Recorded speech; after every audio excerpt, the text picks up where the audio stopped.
May 29, 2024, the fifth day of the trial of Miles Guo was held at the courtroom 26B, 500 Pearl Street, Southern District Court of New York, New York City, the United States of America. During direct examination, witness Mr. Lejeau confirmed that when he was volunteering as a broadcast technician, he had participated in more than 10 broadcasts related to protests. He admits that these protests organized by the Himalaya Alliance are in protest against the CCP and the running dogs of the CCP. Mr. Kamraju said, "Okay, Your Honor, at this time the defense would like to read and enter into evidence a stipulation between the parties." The court replied, "Go ahead." Mr. Kamraju continued and said it's DX Stip 0001. And it reads, "It is hereby stipulated and agreed by the United States of America and Miles Guo, the defendant, through their attorneys of record, that 1. The FBI has investigated individuals who, working at the direction of the government of the People's Republic of China, the PRC government, have engaged in an international campaign, known as Operation Fox Hunt, to coerce individuals located in the United States and elsewhere to return to China to face charges brought by the PRC government or to otherwise reach financial settlements with the PRC government. 2. In 2017, a U.S. law enforcement agency assessed that Mr. Miles Guo was the highest priority of China's repatriation efforts. 3. In 2017, a U.S. law enforcement agency received information that Chinese officials were paying and providing food and signs to protesters of Mr. Guo. 4. In 2018, a U.S. law enforcement agency received information that the PRC government had established a special investigative group in China to manage China's investigation of and actions against Mr. Guo. 5. To carry out some of the objectives of Fox Hunt, in 2017, the PRC government tasked a specially designated group of operatives, the group, with discrediting and harassing individuals, including Mr. Guo, by using interactive computer services and electronic communication systems. The group is based out of the Beijing Municipal Public Security Bureau at a facility in Beijing's Dongcheng district. The group was previously referred to as the Cyber Investigation Team and was later referred to as the 9112 Special Project Working Group.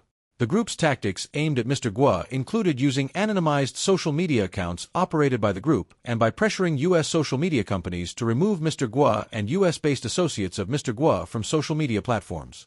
These efforts were part of the PRC government's broader effort to prevent, disrupt, and harass Mr. Guo's use of social media and other online platforms to disseminate and discuss disfavored content.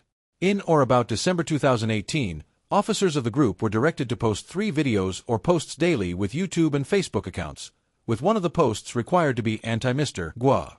On February 3, 2020, a PRC government official issued a tasking requirement that every member of the group shall write an original article with content related to targeting Mr. Guo, the COVID pandemic, or Hong Kong.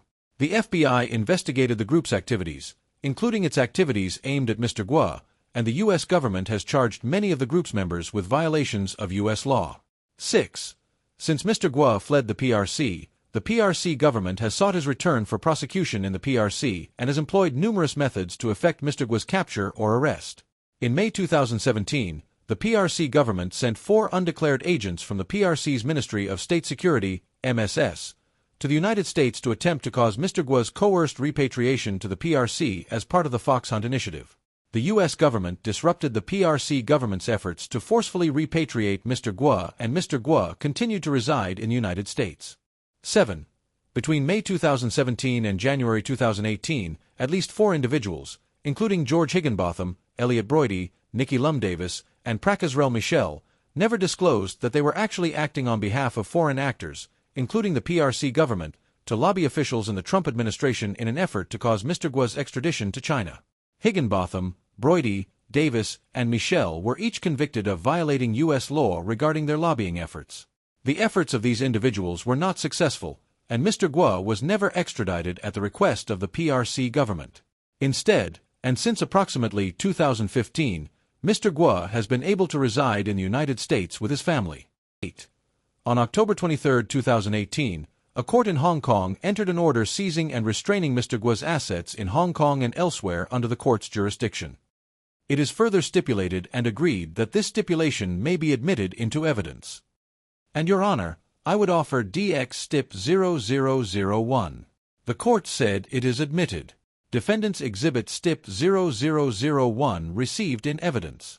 Mr. Kamraju said, "Thank you, Your Honor."